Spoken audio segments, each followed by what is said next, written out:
everyone. Welcome to Confidential Conversations. I am Shannon, your host. And today we have basically royalty. We have Mrs. Bailey Brooks Mashburn. She is CEO of How to Wed, best wedding event planner ever. And she is lead, I'm going to get this right, lead event specialist also with her company, her beautiful company. Go to their website, her staff. They're all supermodels. They're gorgeous. They're wonderful. They're so talented. And I want to just bring the world into Bailey's world, Bailey Brooks Mashburn's world.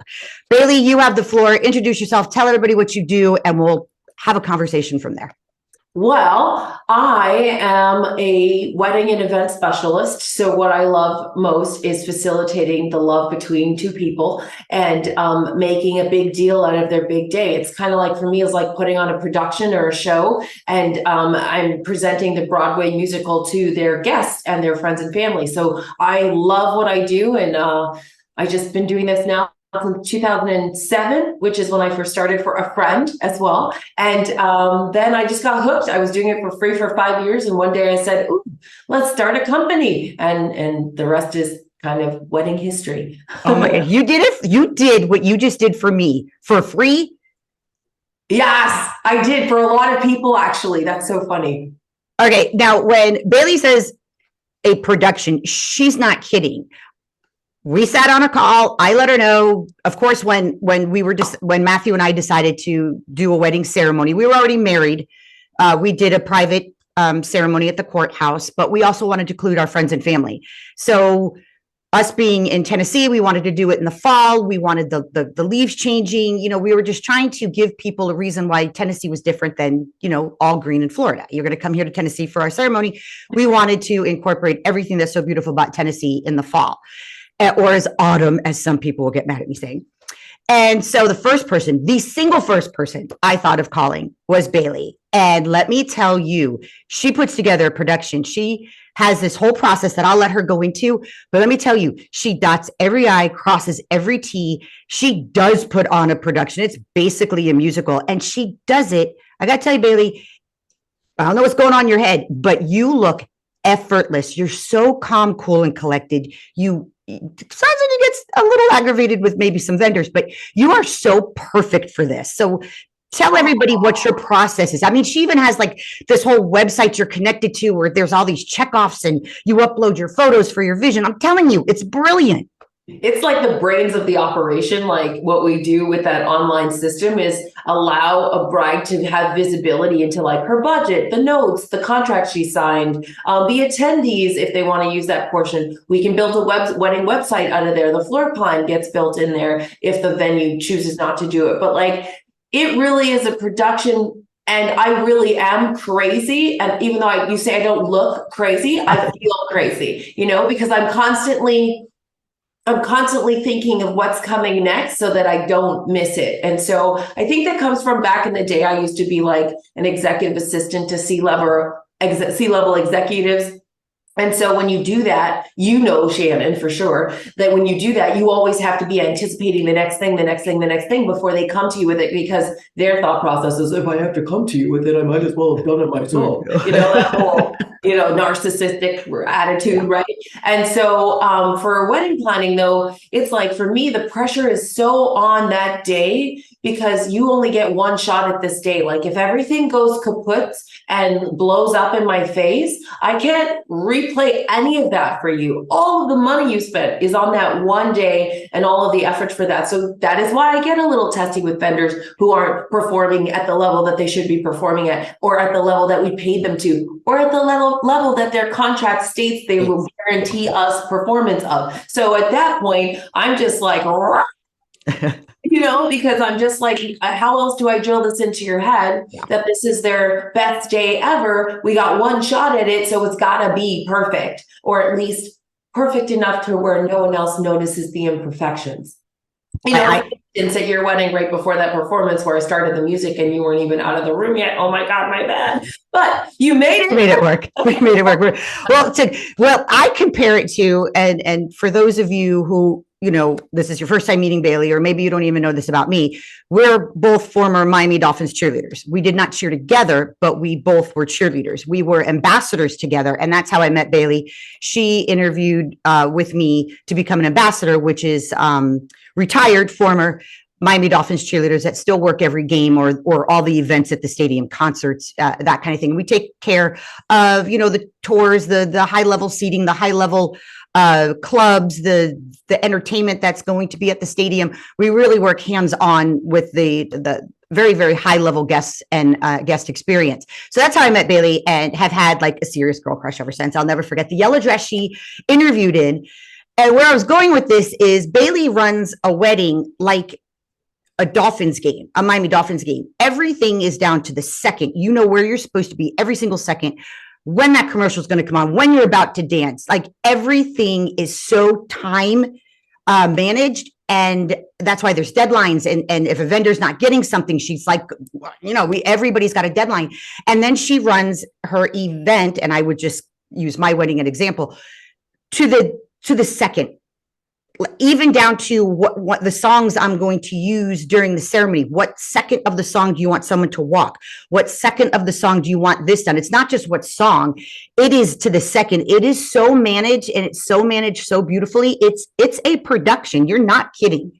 It's the only way to control those moments and make sure those moments happen and they impact the guests. So if you think of like a Broadway musical or a production or a concert, the concert, like Beyonce, for instance, because we'll just use somebody I love. So Beyonce, like the intro is going to start a certain way to evoke certain feelings within the people waiting for her to come out on stage. And then the boom is going to happen. And then it's going to like take a little dive, and then it's going to bring you sadness and evoke cry or tears or the long lost love or that heartbreak. But then it's going to take you back up on an empowerment journey, and you're going to like run the world, girls, and like you leave there on a high. So how do you do that with the wedding if you don't have those markers timed? So like if you want to play This Is Why I Love You as the song coming down the aisle, which is one of my favorite all-time songs because of the emotion it creates for me, then, and you want to create that and translate to your guests, if you start the song and the intro of the song is like 25 seconds and you're already down the aisle and the first word hasn't started, which is this, then you've done nothing. And so when you know that, I remember on your first song for, I believe it was your parents that came in first, or yes, because we let Matthew go after, was 37 seconds was the count. So I had a backup person who was on the radio who could see the other side, because your wedding had two separate entrances, which most don't have two aisles, but this venue that was so beautiful had that impact, had a down and an up, and then, oh, so amazing. And then, but having someone on the radio on an open channel count to the two people who were releasing the bridal party and say, okay, I'm going to give you a 6-second count in to the moment you want them to walk. And I can't see from where I'm at because I'm with the bride all the time. So it's like, she's like, and 5, 4, 3, 2, because she's looking at the count. So then we slide the doors open and we slide the doors shut. And so no one knows how that happens, but the impact for the guests and video and the photography team is huge because they're all just like, oh, and that's all I live for, is creating those moments. So planning moments into memories is like our slogan. And that's all I focus on most of the time. And that being that detailed and being that down to the second is required to pull that off. Because if you go to a Broadway musical, to bring it back to where I started, and you look at the director's book, that's all what's happening live like in front of people. And so lighting cue, music cue, cue the set cue, makeup cue, wardrobe cue, change your shoe cue, like all of that stuff. So it's the same kind of thing. Oh, it was definitely like that. I mean, from our first phone call, I knew Bailey is so incredibly detailed oriented. If you need anything, event of any kind, she's your girl. Her staff, Susie, who also cheered with us, and as you're watching this, I'll be uploading all the photos that we're talking about. You'll see Susie and Bailey. Susie also cheered for the Dolphins, who is Bailey's assistant, and she came to Tennessee to help Bailey, assist Bailey with the wedding. Let me tell you, it was from the first phone call, this is what we're going to do. And then we were able to pass our wedding rings down the aisle. So each one of our friends and family had touched it. It was such a beautiful thing. And that was Bailey's idea. And just all the different things. Okay, what vibe do you want? And I mean, as soon as we got off the phone, Bailey sending me hairstyles. I use the hairstyle Bailey sent me. She's so mentally involved. And then the minute by minute, you know, when you have to go to, you know, the hotel to get ready. Okay, this is what time you have to arrive. This is what time hair and makeup is arriving. This is what time the first person will start. This is what time you have to be by. We'll be in the car by this. Who's driving? What car? How are we getting there? Once we get there, then there's from this time to this time, you're getting photographs done, and then you go into hiding, and then Matthew shows up, and then Matthew's at the venue and he's getting his pictures done. And this is what's so brilliant. I totally felt like we were running around with Secret Service. First of all, I had the little headset in, and then when I would come running in, they're like, groom is here, groom is, and you could tell that Bailey, you know, you were talking to people, and they're like, the groom is here. So then they rushed me into my bridal suite at the venue was the Pavilion at Hunter Valley Farms. Kudos, you guys are fabulous. You'll see all the photos. Anybody in the Tennessee area, if you want to travel here, go there. But Bailey and her team, they would keep Matthew and his boys off to the side, get me into the bridal suite. Then they had somebody stand in front of the bridal suite door, so there's no way we were going to see each other before the ceremony. And then he would go, and then I was under lockdown. It was so flipping cool. But you ran it like so perfect. Yeah, when you relay it back to me like that, it sounds like I'm like a crazy like person, like nutcase is like, you did it. Da, da, da, da, da. I feel like it's urgent, but I know that all of it's required. Like posting someone in front of your suite is because you're not used to that. So you're gonna like do what you normally do life-wise and walk out the door and forget. I'm thirsty. I'm gonna go get you. Yeah.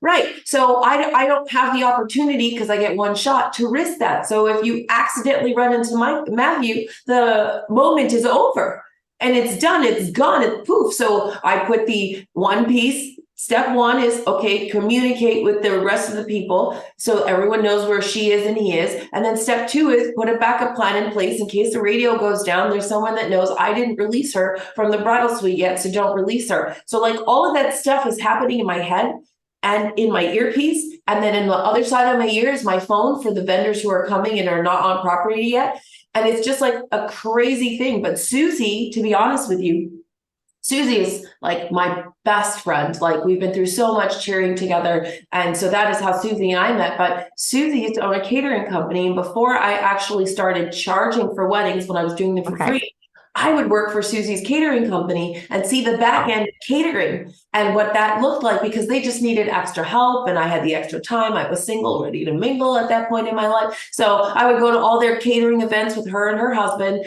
and learn all that stuff and how detailed Susie was on certain things. So I just added that to my repertoire, which is why Susie works so amazing with me, because she can do a wedding from start to finish as well. Her thing is just she's balloons, but who else would we have brought to your wedding? I can only bring the Miami Dolphin cheerleader alumni on my team, and there's only one on my team, so no better showing to show up for your day and be two cheerleaders. But the details that you're discussing as well, by the way, those details all came from our friendship as well. So like when I hire a client, they think they're interviewing me, and they are when they first come for that first call and I go through what their plan is for them, but I'm also interviewing them. If I don't feel the love, if I don't feel like I like them, if I don't feel like, I can't work for them.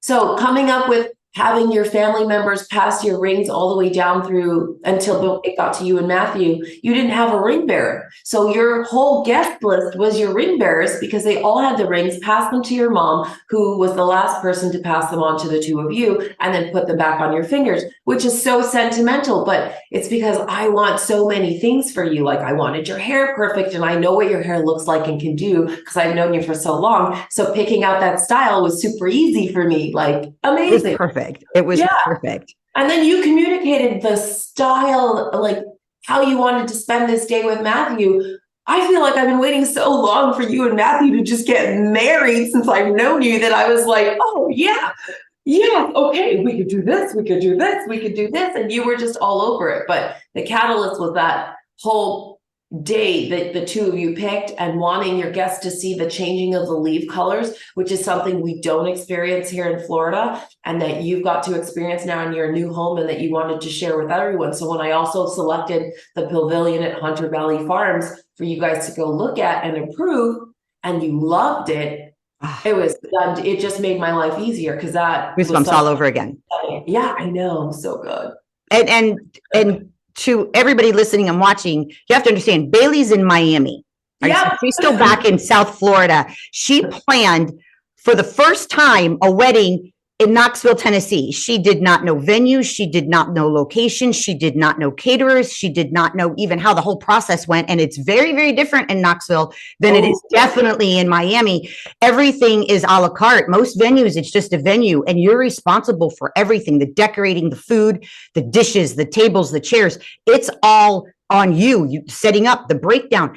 Not every place provides decorating. Not every place includes florals. And that back home, and I say back home because I'm originally from Florida my whole life, that's a lot of venues. It's all inclusive, or they have their own venues or vendors, I should say. Or I know the vendors and I worked with them for exactly. years. So, and then over in Knoxville, their standard of service is very different than ours in Miami. And you're what I would call a luxury level bride because, for what your budget was based on your guest count, it was pretty high and we had some wiggle room. So we were able to add special nuances and whatnot.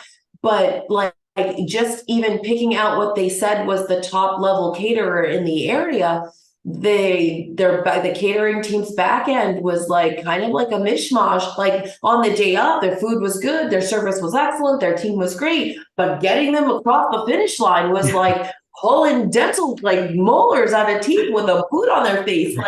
I've never had that experience with a catering team in my life, and it really opened my eyes to just sometimes how much handholding is going to be required when I go into different spaces. But Knoxville is very laid back; they're very casual, and here we're very where's the contract? How many weeks, months we waited for the contract? I don't think we got the contract till beginning of October, and you did the tasting in August. And for me, that's ridiculous, because what if you got the contract and hated it? I only had 28 days left to replace them with another caterer. That's just it. We were, and if a future bride out there, any brides that recently married or even can remember planning your wedding, imagine not having your catering contract signed, sealed, and confirmed 28 days before your wedding. Yeah. And Bailey just took the whole planning, of course, because that's what, she was doing. And she had complete control of it. Every communication she's included on, everything, she misses nothing. And she was like, where's contract? Where's contract? And, and it's so much different in Knoxville, but the way you were able to find a venue for us that was so picture perfect of what we wanted, even the drive through with all when you found the venue for us, by making phone calls, you had never seen it for yourself. No. So we went when everything was green, it was summer, but we thought, okay, October 28th is peak time. Picture all these trees with, the golds and the yellows and just that beautiful autumn fall transition. And then going there and seeing it as we envisioned. I mean, we did all of our florals based on that's what the colors were going to be. We did the girls, our daughters, my daughters, Matthew's daughters, our daughters' dresses and suits and everything based on that color scheme. Even inside, the reception was based on that vibe and color scheme. And we had to, some of this, what if it all changed too early and then we had nothing but sticks? Trees were just. The venue was not even available the day before I called them. And the day I called them, they were like, just so happens we have an available option. So the blessings that were just raining down on you and Matthew for how this whole thing came together, the fact that the leaves only changed to the color that you wanted them the week of the wedding was mind-blowing. It's magical. Absolutely magical. That's the stuff I can't plan. Let's be clear. Yeah. That's the stuff that I cannot plan and control. That just adds to when you get all of the stuff you're responsible for right, and the elements also participate, the show is just even more of a blockbuster hit. The comments and feedback from your wedding day, this was probably the best comments and feedbacks consistently and the longest amount of time that I've ever seen on any wedding I've ever done since 2014. Incredible. Yeah. That's great. And not only is it the catering and the venue, Bailey picked my hair and makeup team. Knox Babe Tribe, you ladies rock. Knox Babes. Yeah, she found them. I went and did, the sample hair and makeup or the test run. And they were so sweet and so kind. What'd you say?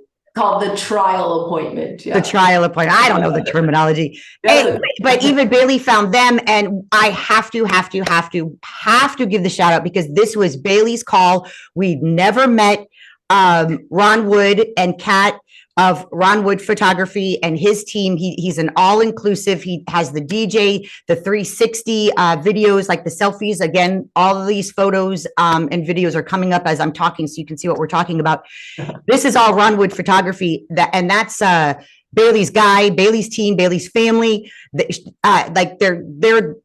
Bailey uses Ron Wood Photography for her things. So she was so into getting this wedding to be everything we wanted. She's like, I've got your photographer, I've got your videographer, I've got your DJ, I've got it all. I've got your 360. And they traveled from Miami to Tennessee. That's how much fun Bailey has. They drove, which was crazy. And what's funny is, I don't know if I told you this part. They drove from a wedding in Ocala Friday night.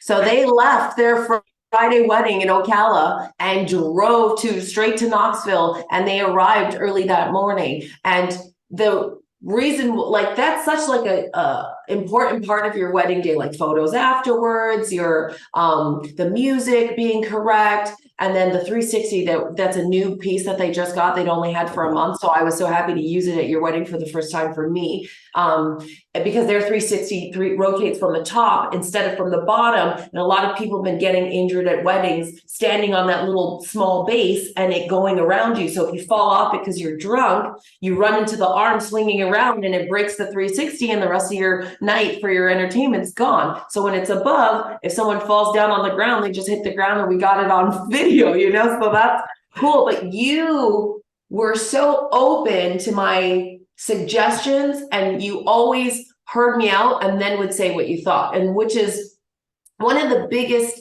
things I try to stress with new couples when I'm doing their consultation and educating them in their first orientation with how this process is going to work. And my job is to educate you, give you all the options, and then you pick one, because now you're making an educated decision, and making the decision to allow me to bring in my own team from here allowed us to only deal with one vendor that was a little like not on point, which was the food and beverage part, and then not also add in a photographer with different restrictions, a videographer with a DJ with different, a 360 person with different. And so bundling them together and allowing me to bring them in gave me control, because that team will do whatever I ask them to do on the fly. And even if it's something you haven't paid for and we forgot about, they will provide it for me because it's me. So I don't necessarily have to worry about, oh, did I dot every I and cross every T with that team, because I know they have everything with them on site. Like the uplighting, we also uplit the room, so they threw the uplights in for free. The emceeing, you'll notice Ron got on and emceed. The emceeing was a throw-in. So because I get all these extra things, you allowed that by saying yes when I was like, okay, I know this sounds nuts, but let's bring in this team from Florida all the way to Knoxville instead of hiring locally, and that was phenomenal. Oh, and what a party. Ron Wood and Kat, his amazing, adorable wife, they just dynamic duo. You all are seeing the photos. That's Ron Wood and Kat. That's their eye, the lighting. Well, it's Ron Wood, Kat, and you let me shoot some, because I was gonna say, to shoot your wedding day too. Yeah, no, okay. That's another thing I'd like to throw out there. Not only is she total head Secret Service wedding planner agent person, she's carrying around one of Ron's cameras, and she's shooting different moments that other people, like the photographer, there's just certain times when the photographer's not there, not around you. And she's capturing all these moments. I'd say, Bailey, every single photo you took was spectacular. Ones on the bridge, oh my God. Like you even had the wherewithal to just be like, oh yeah, I'm running this whole event by the second. Oh, look at that great photo. I mean, and you did it with such a smile, even after the ceremony. The best part, like after the ceremony, at any bride or groom, you're kind of parched, you just want to drink, whatever that is. And then she's got the little earpiece, bride and groom would like a cocktail. I mean, and then boom, cocktails were served. I mean, it was just like, it was incredible.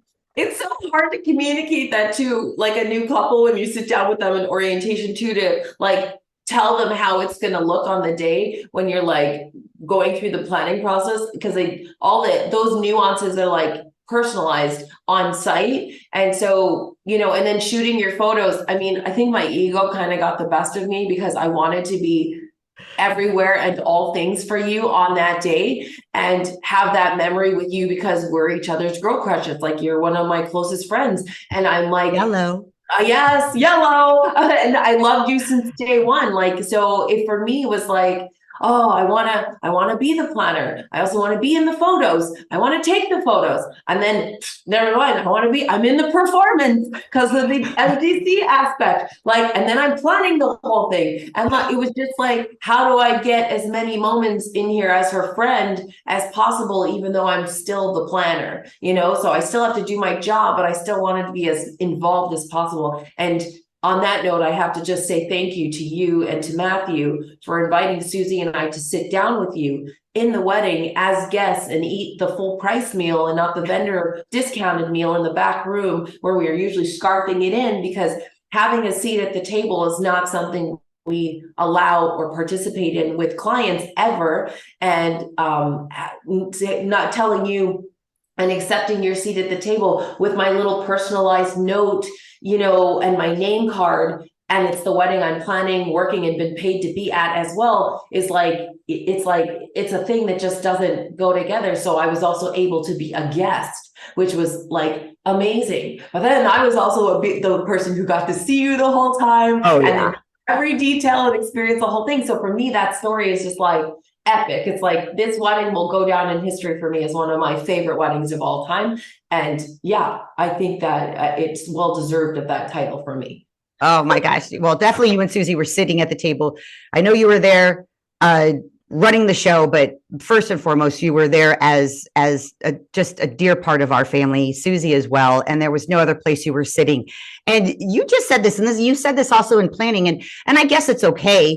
I guess we see it differently, or Matthew and I did. You just said there's the vendors eat something different. It never occurred to us that the vendors wouldn't have the same food we had. They're working their butts off. We were perfectly fine with having them have the meal that we were serving our closest friends and family, but I guess that's not normal either.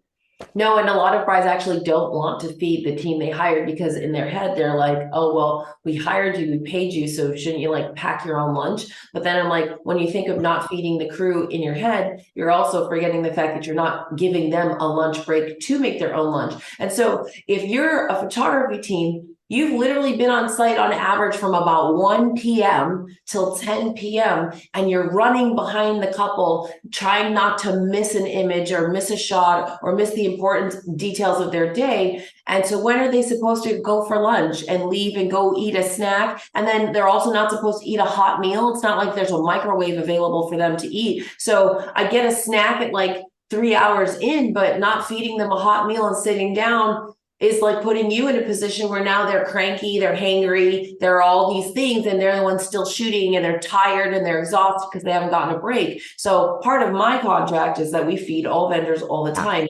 So any bride that's been with us in the past has had to feed their vendors, but then catering or the venue, so if it's a separate catering team like yours was, or a venue provided caterer, they actually provide vendor meals for the vendors. And so if you serve your guests steak and lobster, you're not going to serve the vendor steak and lobster. We can eat the chicken dish with a veggie and a starch and a salad, maybe in the back room, no problem. We take a 30-minute break, but the steak and lobster is probably costing you $250 per person. You wouldn't spend that on the vendor, but that caterer and that venue would give you a discounted vendor meal.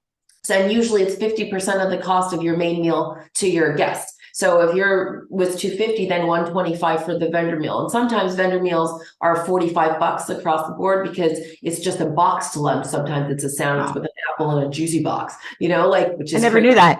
I never knew that. So, but that's the back end part that like a lot of people don't see, but we're human too. And we still got to eat. We're still running around. Like, I don't have it on right now, but I usually have my Apple Watch on when I'm doing a wedding because I like to track my steps. And my record so far is 37,000 steps in a wedding.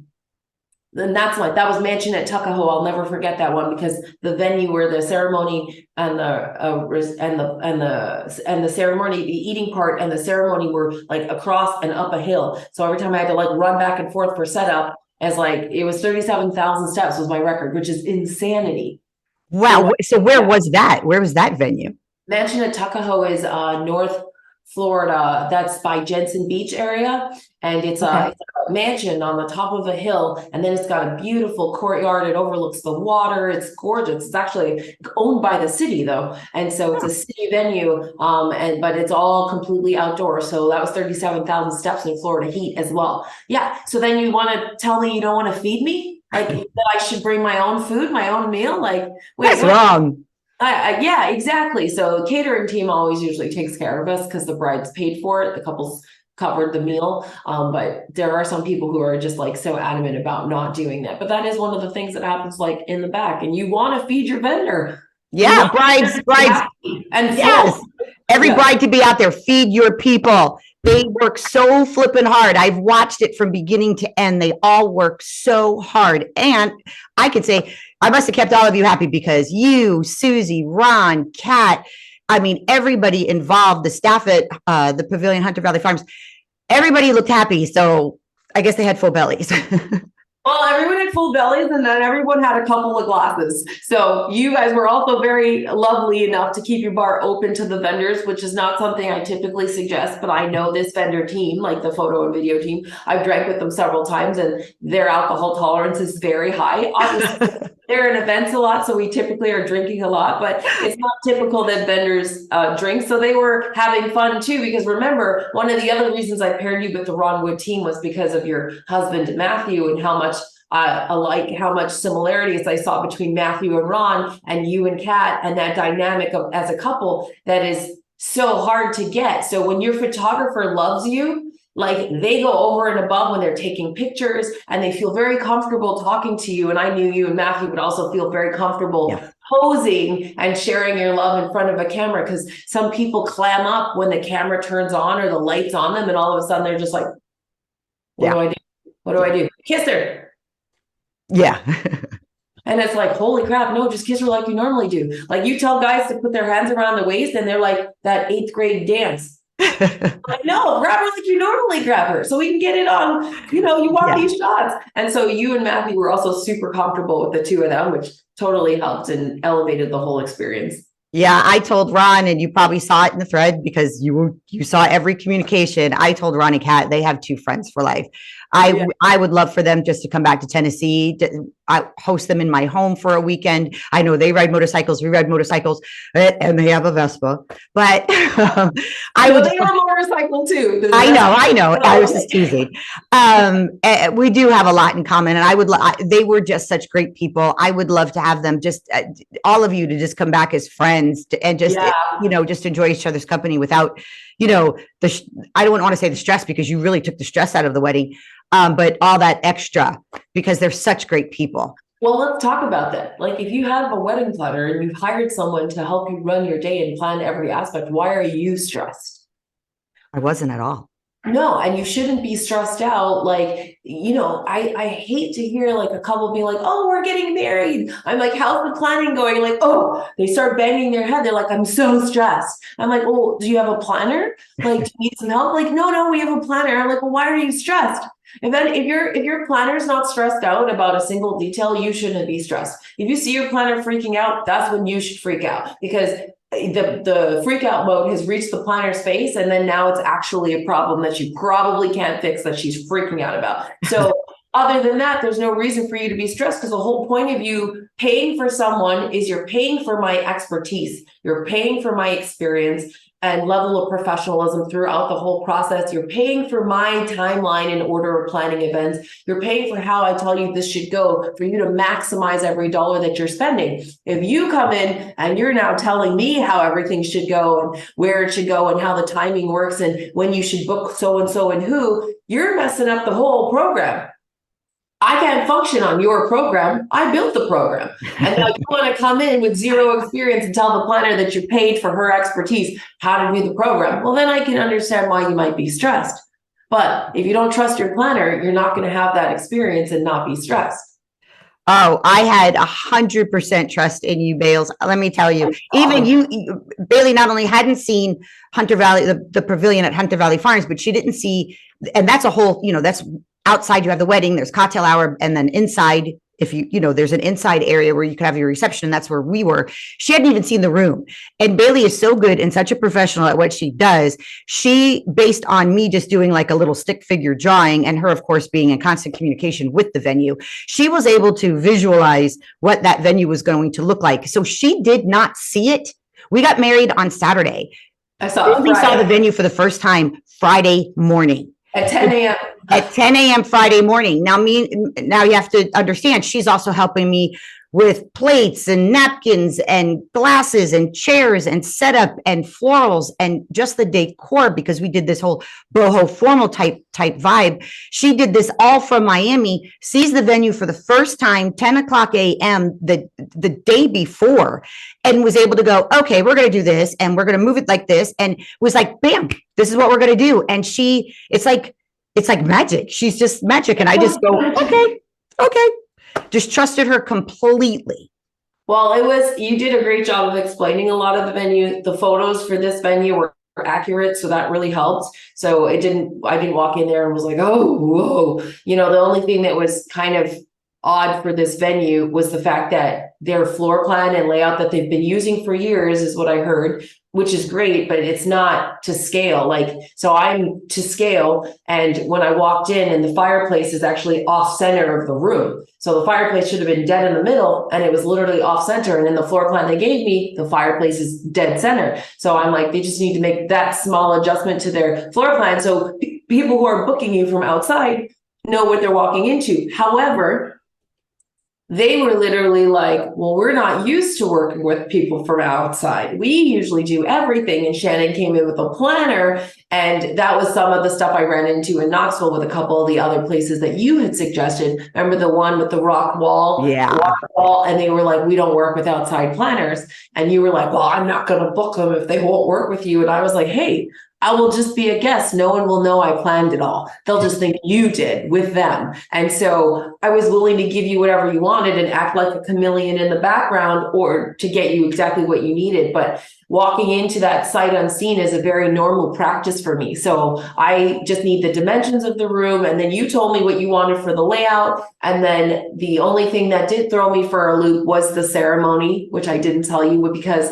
when you kept telling me up and down, I got it, but you had to keep reminding me the up and down, because I'm so used to one flat, one aisle, that I couldn't visualize what this up and down was.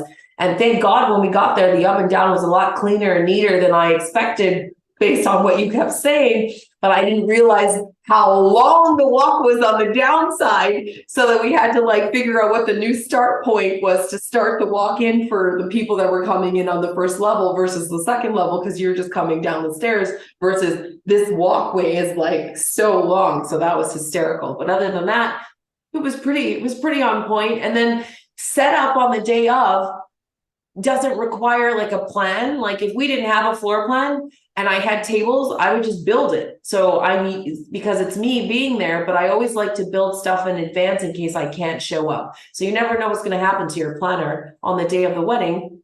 You spend all this money, all these people flew in. And if let's say, well, here's a common one, got sick with COVID and couldn't attend the wedding now, what would everyone else do if I was planning to just wing it and build it myself? So you always have to have that plan in place in advance, down to the minute, down to the second, down to the detail that we were talking about earlier in the beginning, so that someone else can execute, because all of it's laid out in that 19-page plan that I presented to everyone a couple days before the wedding. Yeah. Yeah. She's that good. And that detailed, like anal about like every single piece, as far as like what you're supposed to be giving me, what we're setting up for you, what goes back to you at the end of the night, which car that gets packed into, who's taking the items. Like, if you don't know all of that, then you're running around like a chicken with no head on the day of the wedding trying to figure it out. No, you all did a beautiful job, even down to all the extra bouquets, the mother bouquets, the bridal party bouquets, the daughter-in-law and future daughter-in-law bouquets. All of that. They even had this beautiful table with these beautiful vases, and they had all the bouquets in the water, just to keep them fresh, but they were also on display. So then, she even thinks about that. She doesn't want them to have to worry about carrying that bouquet around or having it on the table while they're trying to eat. I mean, Bailey, you plan down to the most intricate detail, and you do it so beautifully. Well, I thank you so much. I have to give credit to Swank, the floral team, for that piece though, because they literally made that table, and I had no idea that those were the bouquets when I got there until they told me. And so now I'm stealing that detail from them, because Oh, great. most weddings, the bridesmaids' bouquets are trashed and they're all over the room. These things cost about $65 to $85 a piece on average. And so the fact that it was part of the display afterwards, there was a place to put them and make it part of the display. Like, now I will say, I have used a couple times where after the bridesmaids came down the aisle and they were done, they got introduced into the room and they woohooed. I've actually taken the bouquets and made them part of the sweetheart table and enhanced the sweetheart table decor and cake table and used them on purpose afterwards. But Swank team had vases with water so that they could all stay fresh, so everyone could take them home at the end of the night as well. And the way they staged the vases made it look like it was something you purchased. Well, you didn't purchase it, but made it look like a decor piece in the room, which was fabulous.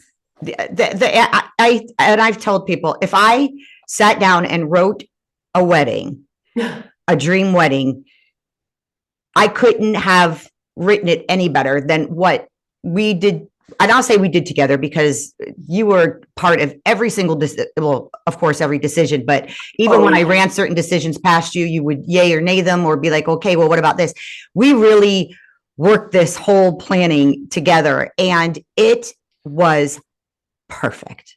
Oh, that makes me so happy. That was so the goal.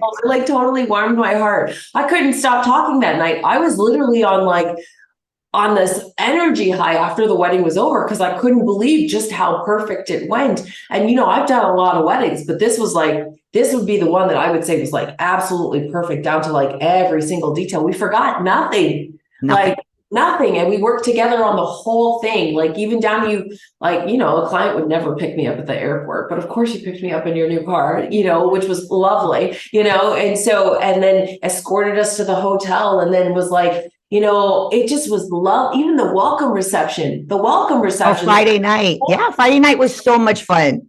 Yeah, it was a blast, but you had the perfect setting. And it was almost we've all waited so long for you and Matthew to get married, but it was almost like that couldn't have happened in Florida ever. It had to have happened in Knoxville, Tennessee, in your new home, in your new environment, a year after you settled. The timing for the whole love story, even how you got proposed to, the whole thing, for me, is the whole thing. It was just absolutely perfect. It was like a Disney fairy tale, and this is now the happily ever after portion, and I get to see the happily ever after. I'm so glad I don't lose you, because I lose. No, girl, you're not losing me, and you have your happily ever after. I am so excited for Mrs. Bailey Brooks Mashburn. We'll talk about how that went down off air, but I can't wait. Oh, yes. And okay, so I have to give you another shout out, because this is just a whole episode of Bailey royalty. Bailey is now, just recently, really hours, she is officially a U.S. citizen. So Bailey, tell everybody your story on that. So I was born and raised in Canada. I lived there for about 26, 27 years.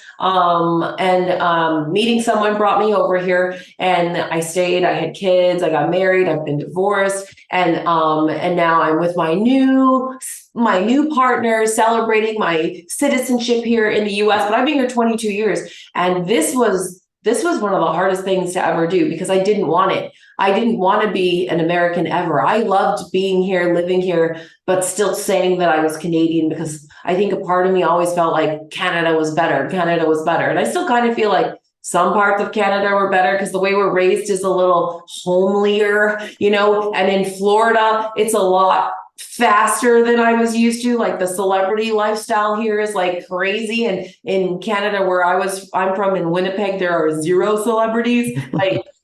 And there's zero like hot life, and no one drives a Mercedes. Everyone's practical. So coming into the Florida, Miami life vibe was like, what is going on? But then a couple of years ago, I decided during COVID that I was going to apply for my citizenship, because I've actually never voted in my whole life. There was never been an opportunity for me to vote. And so I was like, okay, I'd really like to be a part of this process, because my kids are voting age and they voted, and they're like all talking to me about that. And I'm like, all right, let's get the citizenship. Let's get it done. Funny story though, the guy that brought me over tried to block my citizenship. And yeah, it was crazy. It was so drama. He even tried to extort me for money, because he had to sign off on a letter stating that, like, not to get into personal stuff, but like, he had to sign off on a letter, and he refused to sign off on the letter. And then he tried to sue me for money to get me to sign in exchange for signing the letter. And it was just like this whole debacle. And so I thought I wasn't going to get the citizenship. I thought I was not going to be granted it because I could not get this letter. So I just left it. And then I was facing for the last few months. So the last few months of my life have been really stressful mentally, because while planning your wedding, of course, because wedding planners have personal lives too, right? Really? All of other clients. But I thought I was not going to get the ability to renew my green card either when it comes up for renewal in 2026, because I didn't provide this letter, which was a condition for citizenship, which would then be a condition for my green card. So then I'm looking at now 3 children who are American and having to warn them and tell them, which I did. We had these conversations that I may have to go back to Canada and start the process from scratch. It could take up to 5 years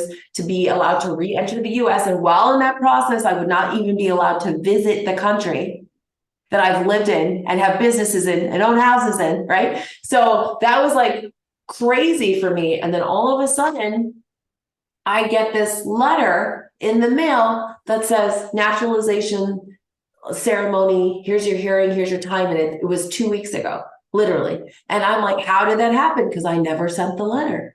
And so I don't know, by the grace of God, someone made a phone call on my behalf that was like, hey, this is ridiculous. What's required for the letter wants to validate doesn't even apply anymore, like for her, because it's like, that was so like 20 years ago. So it's like, they were like, I guess we'll just grant you the citizenship. And then I get to the citizenship hearing, and the judge asked me to speak. And I was like, what do you want me to say? And I literally was like, okay, let me just wing this. And you got this. You've waited for this moment for how long? Let's go. And I guess you'll play the video or a clip of the video and let them hear the speech, which I'm totally open for it to be made public, because it was in front of almost 200 people that morning. And that was another thing, because I was like, oh my God.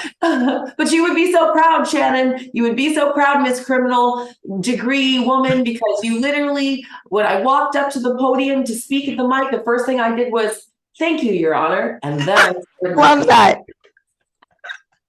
I love that. That is so hysterical. Dun, dun. Yeah, because the keynote speaker literally was like a head of the South Florida bar. And she was like, well, I guess we're looking forward to Bailey Brooks Mashburn joining us as a future attorney, all because I just did that one thing that spoke like everyone is supposed to do. It's like the most basic thing, apparently, that civilians typically don't know. Wow. Law and order, baby. Oh my gosh. Well, we'll clip to the video now. We'll let you all hear her off the cuff speech that she said during her citizenship ceremony. Your Honor, thank you, fellow Americans. I feel like a class valedictorian. This is such an honor. I have spent half my life in Canada. Growing up, I never wanted to be an American citizen. It's the craziest thing, but when I was 18, my family went through, my parents were going through a really bad relationship at their point in time, and they decided to take my 3 younger sisters and offer me the opportunity to join them as they moved to Florida and left me alone in Canada at 17. I'd already been through 22 different schools from kindergarten through 12th grade, so I rejected the offer and decided to raise myself the rest of my life. And I happened to meet a boy in Canada and dated him for 4 years, and he turned out to be the wrong boy, but I married him, moved here, and had 3 children who are all American. And it just so happens he was from Florida, so inevitably I was just destined to be here. And now after half my life here and half my life in Canada, I have to say how much I love America, and I'm so sad that I never wanted to come and that I never wanted to be American. So I lived here 22 years. I'm always going to be Canadian. I'm always going to be a green card holder. I'm fine with that. I'm happy with that. But there's always that little box when you start building your own company and running your own businesses and looking for support from your community that you have to check that says whether or not you're a US citizen or you're just a green card holder and you don't get access to all of the stuff that America provides. So this definitely, coming from Canada, we have a lot. America and Canada are very much alike. I spent years in the armed forces. I'm a former vet as well. Yeah. And so, and I fought alongside the Americans, which was amazing because we don't argue with anyone in Canada. I'm just so happy to say that I finally made the decision, and I'm just so proud because this definitely is the land of opportunity. You can create anything you want here. You can be anything you want, and if you can dream it and do it, you'll accomplish it. So congratulations and happy American birthday. Yeah. Yeah. Oh my God. Honestly, I knew that was happening just then because I happened to just text you right at that time. And then when you sent me the video, I thought that was just off the top of your head. That you did fabulous. That whole room kept congratulating me on how well the speech was.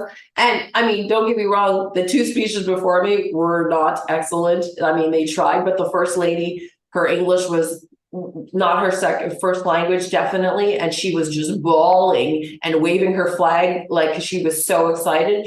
And then the second person was, he couldn't have been more than 20 years old. And so his speech was like from the perspective of a 20-year-old. And it was just like, I'm really proud of this. My parents are happy for me, And then I went into my like whole thing. And then I was the third one. And so everyone was like, I was watching the video going, this is awesome.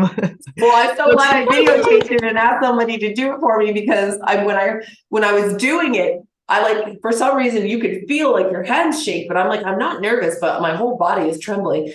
And then I felt like I was rambling and didn't come back to the points the way I wanted to. And thank God when I watched it back, I was like, oh, thank God you didn't make a fool of yourself, you know? Not at all. Not at all. No, you did a beautiful, beautiful job and congratulations. I know this is something you've been looking forward to and thinking about and finally made that decision. I'm sure your family's very happy. So welcome. Thank you. Thank you. Oh, yeah, thank you. What's so funny is the guy who tried to block my citizenship, the day I got the citizenship was the day after our wedding anniversary. That's like a thing. That's like a sign. Like, here you go. Oh my gosh. I thought it was hysterical. I was like, so funny. Oh my gosh. Yeah. But anyways, it was good. I mean, he brought me here. My whole life has changed completely living in the US. I do feel like it's the land of you could be whoever you want whenever you feel like it. So, I mean, each to his own. So I've chosen to be a wedding planner in this space, you know, a mom, a wife, and then, you know, just a business owner. And I'm watching you excel over in Knoxville. I love the confidential conversations and Shannon Confidential. I love your setup. The style of it is fabulous. I'm just so honored to be a guest on your show. Like, this is so, I can't wait till you like blow up and go big across the country. I hope you bring me back again for when it's like nationally syndicated. Yes, and you could plan my publicity event. You know what? I'd probably quit wedding planning and just become like your PR person and be like, this is what we're doing today. We're going to Dallas. No, now you're in Knoxville. Now you're in Atlanta. Like, I'd hire you in a heartbeat and trust you completely.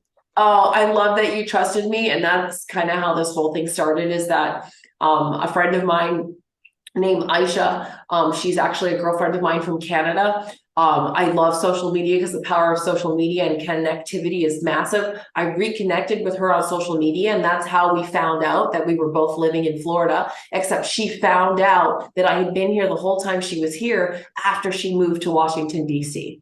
And so yeah, so she met her fiance Nate at the time, and they were getting engaged, and she had asked me to participate in the wedding as part of the bridal party. And I was like, nah, I'd rather be the planner. And at this time, I had never planned a wedding in my life, but it's just something I thought I'd just naturally be good at. And thank God I was, because I didn't mess up her day. You know, the timing wasn't as good on her day as it was on yours. I've gotten a lot better, but that's how the whole thing started. And then the people that were at the wedding had said, a couple people were like acquaintances were like, oh, can you do mine? Sure. And then it just kept, the next person at that wedding, can you do mine? Sure. And I never thought in my wildest dreams that wedding planners made any money. I always had this impression that wedding planners were women who were married to men who made more money than they did, and wedding planning was something they could do as a side hustle or hobby. And it wasn't something that me, a single mom of 3 kids, could live off of full time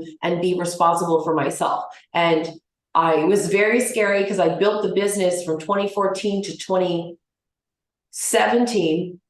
Yeah, to 2017 with a full-time 45-hour-a-week job that required me to drive an hour and a half to get there and an hour and a half back, and then still work on my business with 3 children. And literally, I was wrong. I was so wrong. I did not know that you could really survive off of this. And I'm so glad that since 2014, I've been able to, you know, and now I get to pick and choose my brides, because I'm able to also increase my rates, because when your level of expertise goes up, so does your rate. worth every penny. And they always say, find something you love and a way to make money at it. And you figured that out. Oh yeah, it's like, it's not even a thought for me, which is so weird because other people are so stressed out by it. And for me, it's just like natural. I'm naturally like that. But I will say that is a negative thing on your personal life, because like Susie, for instance, the fact that she's still my friend, you know, I have gotten into so many tiffs with Susie about being late, because she's Latin. She loves to waltz in and flounce in with her beautiful hair and her ruby red lips. But she waltzes in late, and it drives me bananas because I can't do late, because late is so negative for me. You're not a late person ever. No, I fight with everyone who's late for me. And I'm like, you know what? It's okay to lie to me if you're my friend and say 1:30. And if it's really that's when you're going to show up. So don't tell me 1 o'clock, because I'm going to be there at 12:45. And then now I waited from 12:45 to 1:30, and now I don't like you very much. And then you'll call me at 1:01 and say I'm running late. I already know, because you're not here. I love that. Susie is such a sweetheart. I know how close the two of you are, and you love her. Yeah. Anybody listening to Bailey, that was a lot of tongue in cheek, but a lot of fact. And she could say that those two are like this. And Susie laughed. She'd say, yep, she's right. Yeah, Susie is such she knows I'm going to be like that already. So she really tries and she works on it. And over the last few years, she's actually really gotten on time and very good at it. Or she'll just call me in advance of being late now instead of after being late. And she's not the only one. I'm just using her as an example because I can, but I just try not to be so neurotic about it. But it's hard to turn off in your personal life when your professional life is required, like it's mandatory, especially since I'm also ex-military.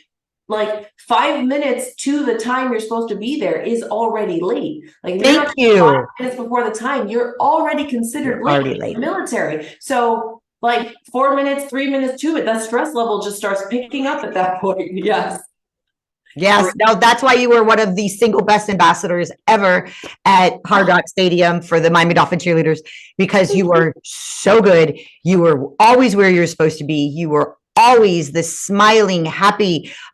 You could put out any fire that ever came your way, and that's just part of your personality, whether it be your background in military or just the way you're wired. So for you, planning a wedding or several other events that you've done, fundraisers and such, it is just right up your alley. It's just in your focal point.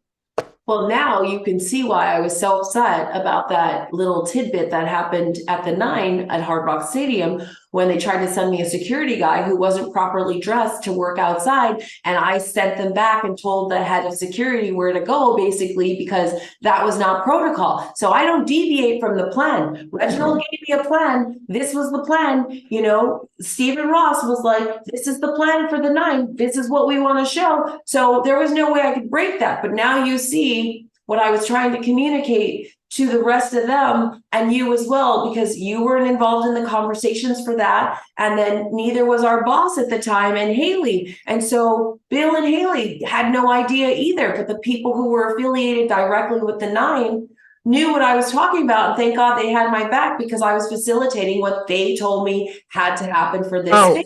I 100% had your back when I went into that meeting. You did, but I went into that meeting, and you're right. The people that we answered to were unaware of that very part of the plan, and that, you know, and they backed off once they realized that you had done nothing wrong. But there was not a chance. There's never been a time where you have made a decision that I have said, Bailey, maybe you're wrong. No. If you're making that decision, I have so much trust in you. I've got your back. No, man, you've been like that since get-go. But the thing was, for us, that was our first year together. We'd never had any history prior to that. And then you had to trust that what I was telling you and what I was doing and why I was so adamant about it was accurate. And then you had to go into the room of higher ups and be like, no, I know what she's saying is 100%. Who does that? Who does that and puts their job on the line like that? Because they even investigated and then pulled in the 9 people to confirm what I had said when all 3 of you had no clue about it. So you stepped out on faith big time, but at least you trusted, like, no, this is her process. She's consistent, and I'm going to have to go with this, because why else would she tell the security person off, who was new, by the way, who was also new head of security, not from our background, not part of the Dolphins family for a very long time. And you don't send me trash to a $500,000 suite level contracted members. There's only 9. I'm only responsible for 9 times their 20 guests, but 9. And there was a protocol and a plan in place, and they really had no clue at the bottom, which is where they were sending these people up from. Yeah. Oh, yeah. No, you handled it. You were like, not going to happen. No, yeah. Leave or go stand over there. And they were, she's kicking me out. I'm like, yes, I am. Why are you kicking him out? So if the head of security says this, we'll tell the head of security to go find somebody else or call my boss, because it's not happening right now. I'm about to have the head of Aston Martin walk in, and that's right. Right. What if that's about to stand next to me, behind me at the door? I don't need security. I got this. Like, and that was, you know what I mean? Crazy. But this is a perfect example of how now something we did back in 2016 was it seems like yesterday, but I know it wasn't. No, what was that, 2015 or 16? I might have been 2015 when the 9 opened. But like all the way back to that now comes full circle. So you can see how detailed I am on the back end, because you've now had the experience with me on your own personal stuff, like at that level, to see how I execute when it comes to being professional and like not deviating from the plan. Because, you know, if you don't have a plan, you've got nothing as far as I'm concerned. Yeah. Other people are just comfortable winging it. I'm not comfortable winging it, because then we don't do details like passing your rings through your guest's hands. You know, we don't do details like personalized note cards for every single guest.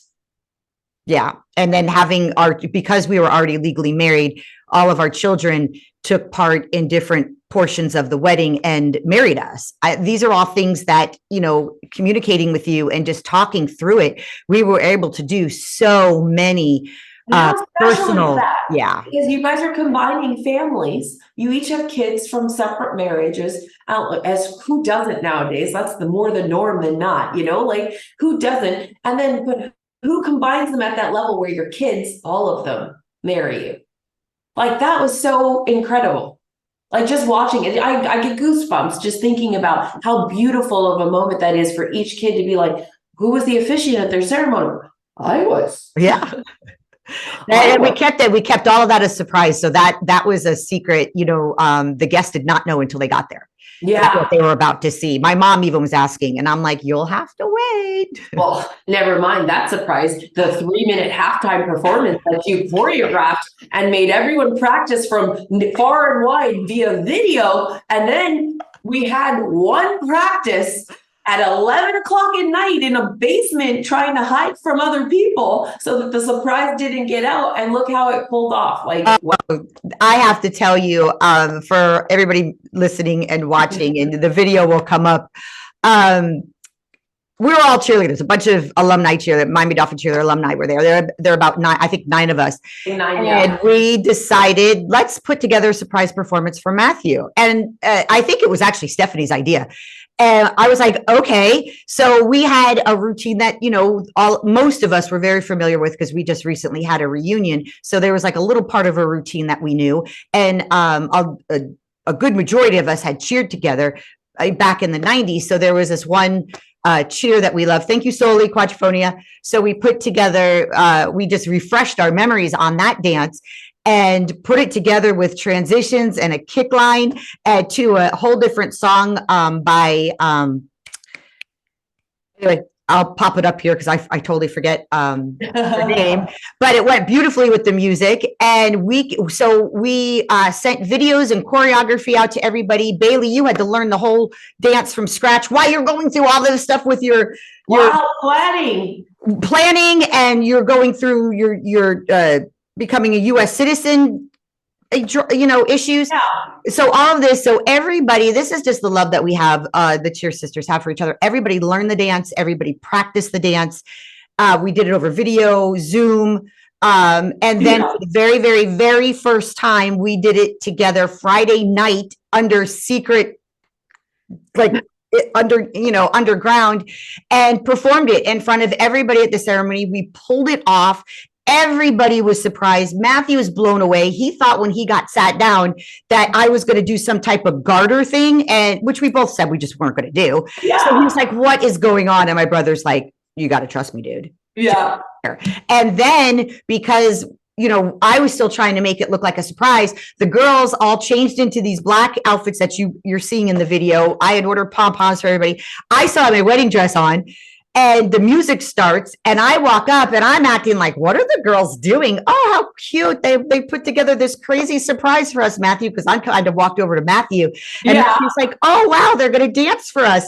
And then all of a sudden, here comes Bailey. She runs across the dance floor, hands me pom-poms, and boom, we just broke into a 3-minute, 9-second dance routine. 3 minutes and 9 seconds. And Bailey's like, you asked me to do a little dance with you. You didn't ask me to do a halftime show. It was. And the reason why that's important is because our sideline dances, when you see the cheerleaders at the Dolphin game, those are usually 30-second routines. And then the end zone performance is usually a minute. So a halftime performance is 3 minutes on average to like 5 minutes. But that's a long time of choreography, a lot, especially when you're learning it from scratch.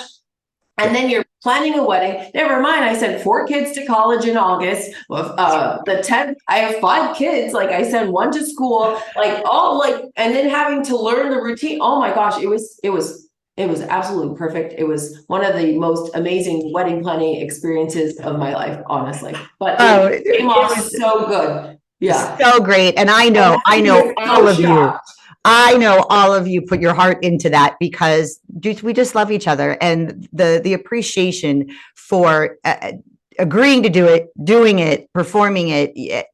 My heart will always just be so thankful to each of you. You're so welcome. Well, I want that for all my brides too. Like I try to pick women mostly women, because I don't really follow, the men aren't usually as involved. Matthew was very involved. Matthew was like epitome of a groom. He really dove into the catering piece and handled the alcohol piece, which was amazing. And then of course he kept us on budget, but sort of, but like, I really want this experience to be the experience that all my couples have after we plan their wedding. I want them to be like gloating and doting and boasting about their day to their friends and family. Like, that's the whole point. And when you're a bridezilla, which you weren't at all, a couple times you threw that at me, like, I'm not being a bride. I'm like, no, not even close. Like, I've had bridezillas. I've actually fired them and not made it to their wedding day because I'm just like not willing to ruin my experience as well, and don't want to work with somebody that I don't feel like should have the best day ever. It's really hard to fake that and do it and then smile in their face on their wedding day to be like, oh, you look so beautiful. I can't do that. I've never been able to just be fake. It comes out of my mouth, whether people like the truth or not. The truth is the truth at the end of the day. So I have to be connected to the couple and so forth, or their story or something that I just want them to win. And I mean, I have to say that I've been cheering for you and Matthew for so long, we both ride motorcycles. You're a fly fisher, like all these things that you do in the criminology piece, like going to school while being the dolphin cheerleader ambassador head while working a full-time job and getting the degree. And you're a mom, like just so impressed all the time by everything that you do. I'm so proud of you. And I was just so honored you picked me and that you let me do it. I know you and Matthew, when you moved, you said you were going to call me when it was time. And, people say that all the time, but you're really a woman of your word every time I've ever sat down with you. So I was just so spectacular, the whole experience. And then now we're doing a podcast about it. Like, how fun is this? It's so amazing. And any bride out there, seriously, Bailey travels. She clearly could plan one in Tennessee when she lives in Miami, but do her a favor. If whatever Bailey says to do, she's very good about it. She has a timeline. She's got, just keep to the timeline. If she says something to do, make sure it gets done. She's going to bust her ass for you. Just follow along. She'll make it beautiful. Just do as she says. Everything will be fine. Yeah, everything will just be flowy and lovely. And you just get to float in, kiss your new man, and float back out. That's what we have done. And it's because of you and Susie and How to Wed. You are spectacular. Oh, thank you so much. I wish we could do it all over again. Maybe next year. Give me a break. Hey, well, what's funny is that's a true testament to this whole experience was the fact that your husband actually said he would do this again. I have never seen a groom say that. Most people are like, oh God, but you were the perfect bride. You did not stress him out. You did not freak out. Like, you weren't making the wedding day the be all end all of everything the minute that we had to pivot or consider an alternative option. Because, honestly, the hardest part about your wedding was finding the venue. And look how long it took us, and then you guys didn't lose it, but, it was a long process just because of availability. And we also planned your wedding in less than 10 months. Yeah, it was fast.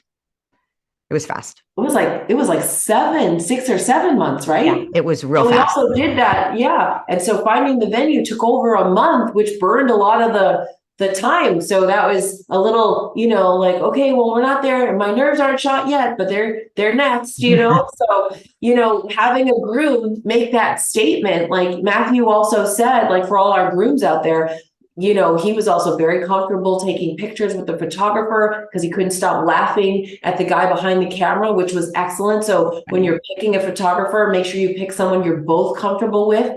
And that was a true testament to you as well, because some brides are very controlling with it's my wedding. Because, a lot of the time this stuff gets lost. And the fact that it just becomes all about the bride and there's nothing for the groom, but your groom was super involved and super part of the process and the conversations he showed up to. He knew what was going on, but on the day of, for him to have that experience as well, and not just you, is for me, the cherry on top, because that's hard to do, especially when men don't like taking photos like that. And then your man's manly man. He's the guy, he's the Harley, the Fisher, he's that guy. He's the man's man. Yeah, he's not photo model guy who loves let's take more pictures. Let's get a selfie, you know? Yeah. So that experience for him too was really a really good testament. So just like perfect is the word, but it's so hard to like, I don't want people to think we're just throwing perfect on top of it. Like everything that came back feedback wise to us was literally perfect. It's just Perfect.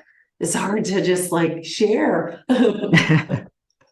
It truly was. It was the most magical moment in our lives, and we will never forget it. And having you be such an intricate part of that is just part of the memory that we'll always have.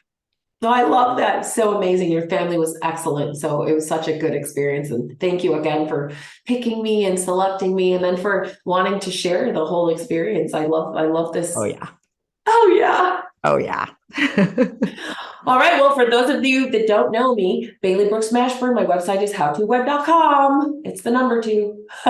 Yes. And everybody in the show notes, look down below. I'll have every link to Bailey, link to all the vendors that we spoke about today. If you're in Florida or anywhere else and you want, the link to the Ron Wood photography, how to wed, the different venues, everything we talked about today will be below us in the show notes. Awesome. Bailey, thank you so much. I know you're got to hop on a plane and you're off on another excursion, but I cannot thank you enough for taking the time out of your crazy busy schedule to have this conversation with me and just allowing me and the viewers and the listeners just relive what just was so spectacular. Oh, it was absolutely an honor, and you're so good at what you do. So I just want to be a part of it. You are now. This was awesome.